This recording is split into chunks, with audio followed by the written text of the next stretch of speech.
Hi gas, ಎಲ್ಲರಿಗೂ ನಮಸ್ಕಾರ. ಇವತ್ತಿನ ಈ ವಿಡಿಯೋದಲ್ಲಿ ನಾನು ನನ್ನ ಫ್ರೆಂಡು ಕೋಲಾರ್ಗೆ ಹೋಗ್ತಾ ಇದ್ವಿ. ನಮ್ಮ ಫ್ರೆಂಡ್ ಇದ್ಕೊಂಡು ಚಿಕನ್ ತಿನ್ಬೇಕು ಅನಿಸ್ತಿದೆ ಅಂದರು ಫ್ರೆಂಡ್ಸ್.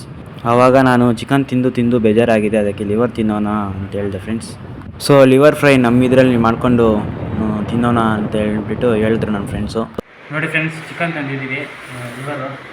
ಅದಾದಮೇಲೆ ಈರುಳ್ಳಿ ಎಲ್ಲ ತಗೊಬಂದು ಮಾಡ್ತಾಯಿದ್ದೀವಿ. ಬೆಳ್ಳುಳ್ಳಿ ಪೇಸ್ಟು ಮತ್ತು ಎಣ್ಣೆ ಪ್ಯಾಕೆಟ್ ಎಲ್ಲ ತಂದಿದ್ದೀವಿ.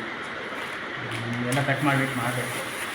ಸೊ ಎಲ್ಲ ತಂದಿದ ಮೇಲೆ ಈರುಳ್ಳಿ ಸಣ್ಣಗೆ ಕಟ್ ಮಾಡ್ಕೊಂಡ್ವಿ ಫ್ರೆಂಡ್ಸ್. ಸೊ ಅದಾದ ನಂತರ ಮೆಣಸಿನ್ಕಾಯಿ 1 kg ಆಗುವಷ್ಟು, 1 kg ಲಿವರ್ ಫ್ರೈಗೆ ಆಗುವಷ್ಟು ಕಟ್ ಮಾಡ್ಕೊಂಡ್ವಿ ಫ್ರೆಂಡ್ಸ್. ಅದೇ ಥರ ಚಿಕ್ಕ 10 ರೂಪಾಯಿ ಎಣ್ಣೆ ಪ್ಯಾಕೆಟ್ಗಳು 2 ಮತ್ತು ಶುಂಠಿ ಬೆಳ್ಳುಳ್ಳಿ ಪೇಸ್ಟು 2 ತೊಗೊಂಡಿದ್ದೆ ಫ್ರೆಂಡ್ಸ್. ಸೊ ಅದಾದ ನಂತರ ಚಿಕನನ್ನು ತೊಳೆದುಬಿಟ್ಟು ನೀಟಾಗಿ ಅದನ್ನು ಕಟ್ ಮಾಡ್ಕೊಂಡ್ವಿ ಫ್ರೆಂಡ್ಸ್.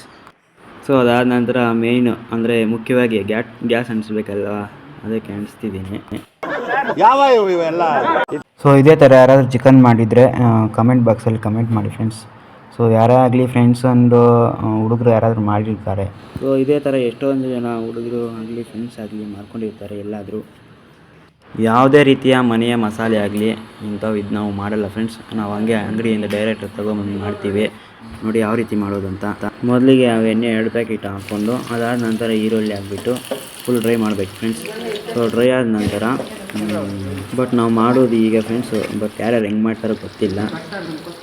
ಸೊ ಈ ಥರ ಡ್ರೈ ಮಾಡಿಬಿಟ್ಟು ಎಲ್ಲ ಮೆಣಸಿನ್ಕಾಯಿ, ಶುಂಠಿ ಬೆಳ್ಳುಳ್ಳಿ ಪೇಸ್ಟ್ ಎಲ್ಲ ಹಾಕ್ಬಿಟ್ಟು ಡ್ರೈ ಮಾಡಬೇಕು ಫ್ರೆಂಡ್ಸ್. ಸೊ ಫೈನಲ್ಗೂ ಚಿಕನ್ ಹಾಕ್ಬಿಟ್ಟು ಚಿಕನ್ ಮಸಾಲ ಮತ್ತು ಗರಂ ಮಸಾಲ, ಖಾರದ ಪುಡಿ ಸ್ವಲ್ಪ ಹಾಕ್ಬಿಟ್ಟು ಎಲ್ಲ ಡ್ರೈ ಮಾಡಿದ್ರೆ ಈ ಥರ ಬರುತ್ತೆ ಫ್ರೆಂಡ್ಸ್.